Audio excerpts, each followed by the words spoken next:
Ei, antes de a gente começar essa história que vai mexer com o seu coração, eu tenho um pedido especial. Estamos pertinho de bater nossa meta de 100 inscritos aqui no canal. Se você curte histórias reais, emocionantes e cheias de propósito, já se inscreve agora. Isso faz toda a diferença para a gente continuar contando histórias como essa. E aproveita para comentar aqui embaixo de qual cidade ou estado você está assistindo. É sempre incrível saber até onde nossas histórias estão chegando. Agora, respira fundo, porque o que você vai ouvir hoje é muito mais do que uma história sobre um cavalo. É sobre escolhas e sobre como até nas piores situações pode nascer algo bonito. Você já se perguntou até onde alguém seria capaz de ir só para economizar dinheiro? Agora imagine sacrificar uma vida, não por desespero, mas por conveniência. Sim, isso aconteceu e não foi com um desconhecido qualquer. Foi com um homem rico, poderoso e frio como concreto. Era começo de janeiro, céu cinzento ainda pingando as últimas gotas da chuva da noite. A floresta cheirava a terra molhada e folhas esmagadas. O som era abafado, como se a mata segurasse o fôlego. Mas havia algo diferente. Um silêncio incômodo, denso, como se a natureza pressentisse algo errado. João Miguel, homem simples, chapéu surrado e passos lentos, caminhava entre arbustos altos em busca de raízes para chá, como fazia há anos. Mas, naquela manhã, o vento trouxe mais do que o cheiro de cipó queimado ou guaco fresco. Trouxe um lamento, um som engasgado entre o relincho e o desespero. Ele parou, franziu a testa, escutou de novo. Era fraco, quase um sussurro. Seguiu o som com o coração batendo pesado no peito, empurrando galhos, desviando de cipós, até que numa clareira escondida, viu a cena que jamais esqueceria. Ali estava, um cavalo, imundo, tão magro que as costelas saltavam. Posição forçada, patas amarradas com cordas grossas, pescoço preso, cabeça baixa, olhos vidrados, mas vivos. O tipo de olhar que não grita, mas implora, que não acusa, mas pergunta: por quê? João ajoelhou sem pensar, encostou a mão devagar no pelo sujo. O calor ainda estava ali, a vida também. Ele murmurou: quem foi que teve coragem de fazer isso?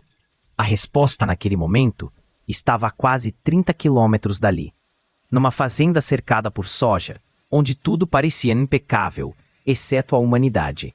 Lá, sentado numa varanda de madeira nobre, um homem tomava café, açúcar caro, xícara importada, mas o coração gélido. Cláudio Ferreira, empresário do agronegócio. 3 fazendas, 3 revendas, 3 dígitos de fortuna. E 0 compaixão. Esse cavalo está manco? Perguntou. Tá sim, seu Cláudio, mas dá para cuidar, é só chamar o veterinário. Então paga você. Silêncio. O peão baixou os olhos. Cláudio nem piscou. Leva para a mata. Tem onça por lá. Deixa que a natureza resolve. A gente não gasta com o que não serve. Esse foi o início de tudo. Uma decisão tomada em segundos, que desencadearia uma história capaz de parar o Brasil. E no centro dela estava ele. Um cavalo sem nome, prestes a ser esquecido. E um velho solitário, prestes a encontrar um novo sentido para viver. Enquanto o cavalo tremia de fome e medo no meio da floresta, Cláudio Ferreira, dono de terras e vaidades, nem lembrava mais dele. Na mente dele, animal era ferramenta. Se não serve, descarta. E o método? Simples. Amarra, abandona e espera que a natureza termine o serviço sujo. Infelizmente, essa história não é tão incomum quanto parece. No Brasil, só em 2023, foram registradas mais de 18 mil denúncias de maus tratos contra animais, segundo o levantamento do IBGE, cruzado com dados de ONGs estaduais. E esses são apenas os casos que chegam até alguma autoridade. A maioria se perde no silêncio, ou na mata fechada, como aconteceu aqui. O plano era claro: levar o cavalo até um trecho isolado onde nem trilha havia. Ali, com as patas amarradas e o pescoço preso, ele estaria indefeso. Uma presa fácil, para as onças que, segundo os funcionários da fazenda, costumavam rondar a região. Do outro lado dessa história está João Miguel, um homem simples, viúvo, que há anos vive num pedaço de terra cultivando plantas medicinais e memórias. Perdeu a filha ainda jovem, num acidente de carro, e desde então carregava no peito uma dor muda. A solidão era sua rotina. Até aquele dia, quando encontrou o cavalo, algo dentro dele mudou. Ele não viu só um animal machucado, viu um ser que também havia sido abandonado, como ele, que resistia, mesmo ferido. E ali nasceu o que talvez seja o gesto mais poderoso do ser humano, a compaixão. João sabia que não tinha estrutura, dinheiro, nem assistência veterinária, mas também sabia que não podia simplesmente virar as costas. E é aí que nasce a diferença entre eles. Enquanto Cláudio media tudo em cifras, João media em sentimentos. Enquanto um tomava café pensando em lupus, o outro preparava folhas de ervas como água morna para aliviar a dor de um animal ferido. E isso diz muito sobre quem realmente tem riqueza. Porque nem sempre ela está no banco, às vezes está no coração. Com as próprias mãos, João improvisou uma maca de galhos e cipó. Amarrada na sela da mula que o acompanhava, puxou o cavalo por quilômetros de mata fechada. O chão era irregular, o peso enorme, e cada metro exigia mais esforço. Mas João não parou. Chorava, suava, falava com o animal como se fosse gente. E de certo modo, era mesmo. Durante o trajeto, contou histórias. Lembrou-se da filha, da infância com o pai, que também cuidava de bichos. Cada palavra era um fio de vida que ele tentava costurar de volta naquele corpo já quase sem força. Compaixão não se ensina em escola, não se compra, nem se herda. É escolha. E João escolheu agir, mesmo sem nada, mesmo com tudo contra. Enquanto o Brasil acumula estatísticas de crueldade animal, naquele canto de chão vermelho, um homem decidiu mudar pelo menos uma dessas histórias. João sabia que o cavalo, agora sem nome, não estava em boa forma. As patas estavam inchadas, a respiração fraca, mas havia algo mais ali. Algo que João reconheceu com facilidade, a luta pela vida. Por dentro, o cavalo ainda queria viver, e isso fez João sentir que, de algum modo, ele também poderia recomeçar. O que parecia impossível, aos poucos começou a acontecer. João não sabia de onde tirava forças. Ele já estava velho, cansado, mas aquela luta por Valente, pelo próprio espírito, por algo maior do que ele, fez com que ele acordasse todas as manhãs mais cedo. A primeira coisa que fez foi preparar uma infusão com plantas da terra. Ele não tinha medicamentos caros, não tinha um veterinário ao seu lado, mas ele tinha algo que muitos, mesmo com toda a tecnologia, não tinham: paciência e cuidado. O tempo era seu aliado, mesmo que não fosse rápido. Enquanto ele limpava as feridas do cavalo, que sangravam e exalavam um cheiro forte de infecção, João falava baixinho. Ele acreditava que palavras de conforto, por mais simples que fossem, poderiam acalmar o sofrimento. Para João, Valente não era apenas um cavalo. Ele se tornou um símbolo de resistência, de renascimento. Como ele mesmo, João, que havia enterrado sua alegria muito antes de encontrar o cavalo. A recuperação foi lenta, mas cada pequeno passo de Valente era uma vitória. Naquela manhã, o cavalo conseguiu se levantar tremendo, com as patas vacilantes. Para João, aquele era o milagre que ele não acreditava mais que poderia acontecer. Quando Valente, um pouco mais firme, se levantou, a sensação foi de que a vida se renovava ali. Não só para o cavalo, mas também para João. Esse momento de superação foi mais do que físico, foi emocional. João, que há muito não sentia força para seguir em frente, agora via seu companheiro de 4 patas como uma metáfora para sua própria dor e reconstrução. Ele estava vivendo de novo, através de Valente. Cada passo que o cavalo dava, João se sentia mais leve. Quando Valente finalmente começou a andar sozinho, embora de forma vacilante, João sentiu que algo havia mudado para sempre. Ele se lembrava da sua filha, da força dela para enfrentar a vida. E agora ele via no cavalo a mesma determinação. Valente não tinha falado uma palavra, mas ele comunicava com seus olhos, com cada movimento. Ele havia vencido, assim como João também venceria a solidão, a tristeza e o peso dos anos. A recuperação de Valente também trouxe um tipo de renovação para a vizinhança. O que antes parecia ser uma história isolada, uma tragédia silenciosa, agora se transformava em algo mais, algo maior. A vizinha, Dona Etelvina, não conseguiu mais ignorar a mudança. "João, você está diferente", ela disse, ao vê-lo sorrindo pela primeira vez em meses. Valente, agora forte o suficiente para relinchar com alegria, parecia ter trazido de volta ao velho homem um pouco de sua humanidade perdida. E a transformação não parou por aí. João, que antes se dedicava apenas às plantas e lembranças de sua esposa e filha, começou a compartilhar a história de Valente com outros. Ele não queria fama, não buscava reconhecimento, mas sabia que aquela história, a história de superação, precisava ser contada.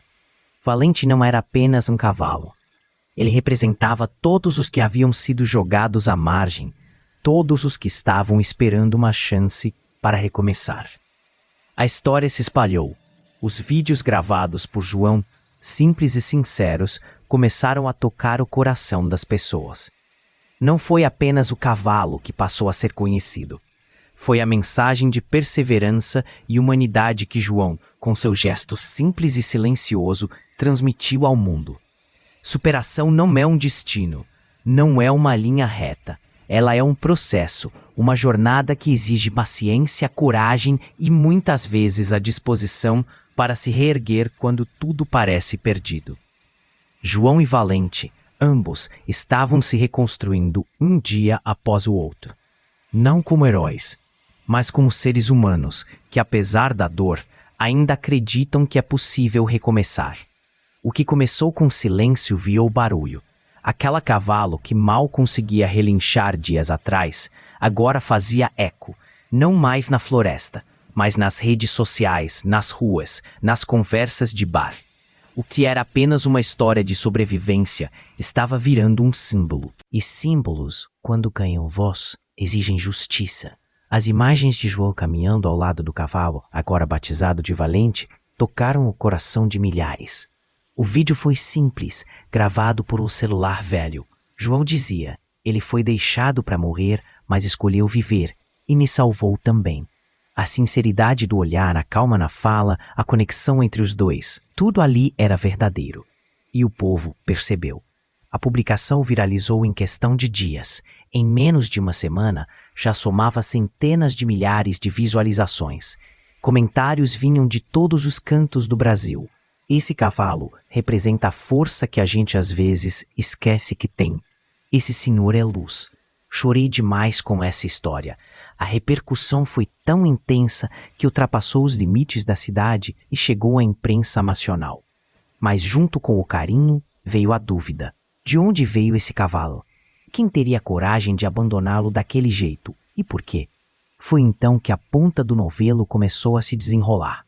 Uma denúncia anônima enviada a uma ONG de proteção animal foi o estopim.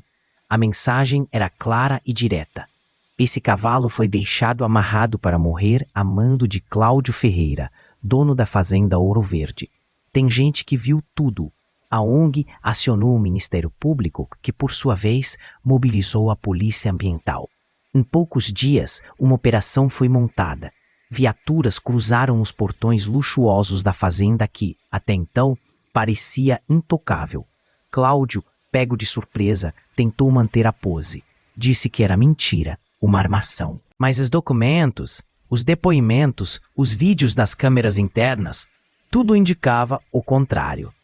Um dos peões, pressionado pela investigação, desabou. Disse que apenas cumpriu ordens, que não queria, mas não teve escolha. A fala dele foi registrada, confirmando que o animal fora levado à mata sob comando do patrão. Aquilo bastou para virar manchete. Cláudio Ferreira, até então uma figura temida na região, passou a ser visto como vilão. Contratos comerciais foram encerrados, parceiros se afastaram, a própria família se recusou a defendê-lo. Sua filha, estudante em São Paulo, escreveu uma única frase em uma rede social. Hoje, sinto vergonha de carregar seu sobrenome. Na cidade, a revolta crescia. Moradores organizaram uma passeata. Cartazes com frases como "Valente vive" e "Justiça para quem não pode falar" foram erguidos por crianças, adultos e idosos. A comoção foi tamanha que a Câmara Municipal se pronunciou oficialmente sobre o caso. Enquanto isso, João, de seu cantinho de chão batido, observava tudo com a serenidade de quem não queria confusão. "Eu só fiz o que achei certo", dizia. Mas mesmo sem querer, ele e Valente haviam se tornado vozes de um país cansado de injustiças invisíveis. Essa história não era mais sobre um cavalo. Era sobre o que cada um faz quando ninguém está olhando. E sobre como a verdade, por mais abafada que seja, sempre encontra uma fresta por onde entra a luz. Algumas histórias não precisam de grandes reviravoltas para marcar uma geração.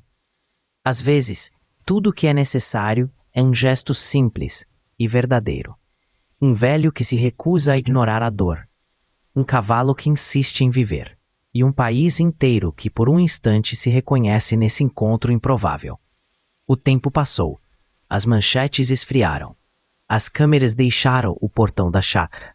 Mas o que ficou foi muito maior do que qualquer notícia. João segue sua rotina. Acorda cedo. Cuida das plantas. E de Valente, que hoje já trota pelo quintal como quem conhece bem aquele chão. Os olhos dele perderam o medo, mas mantêm a profundidade. Porque quem sobrevive à beira do fim nunca volta igual. Às vezes, crianças batem palmas no portão para ver o cavalo. Leitores mandam cartas, mensagens, até desenhos.